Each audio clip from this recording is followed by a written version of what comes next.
ஓட்டு காணாமல் போனது, பேர் காணாமல் போனதெல்லாம் ரொம்ப நாளாக நானே சொல்லிட்டு இருக்கேன். என்னோட பேரே காணாமல் போயிருக்கு.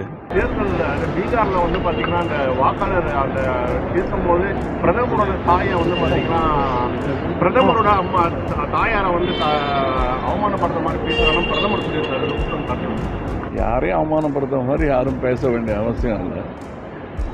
இந்த ஓட்டு காணாமல் போனது, பேர் காணாமல் போனதெல்லாம் ரொம்ப நாளாக நானே சொல்லிட்டு இருக்கேன். நீங்கள் கேட்டிருப்பீங்க. என்னோட பேரே காணாமல் போயிருக்கு. அப்புறம் போய் கேட்டு கரெக்ட் பண்ணிக்கிறது அது ஒரு சின்ன விஷயந்தான். அதை விட பெரிய குற்றங்கள் நடந்ததாக எங்களுக்கு சந்தேகம் வந்தபோது நாங்கள் கொண்டு போய் லெட்டர் கொடுத்துருக்கோம். இதெல்லாம் நடந்துக்கிட்டே இருக்கு. இப்போ அதோடைய உச்சகட்டமாக ஒரு விஷயம் நடந்துட்டு இருக்கு.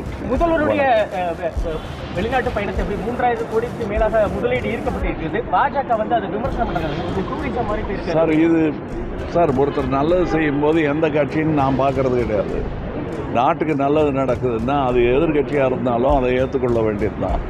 அதை தான் இவர் பண்ணியிருக்காரு. நாளைக்கு அவங்க நல்லது பண்ணால் சொல்லத்தான். அமெரிக்காவோட 50% வரியை வந்து எப்படி பார்க்குறீங்க? நான் அதை பற்றி ஒரு பெரிய கட்டுரையே எழுதியிருக்கேன். அதுக்கு மேலே இப்போ சொல்லி அது நல்லா எழுதின கட்டுரையை நானே குழப்பிடக்கூடாது.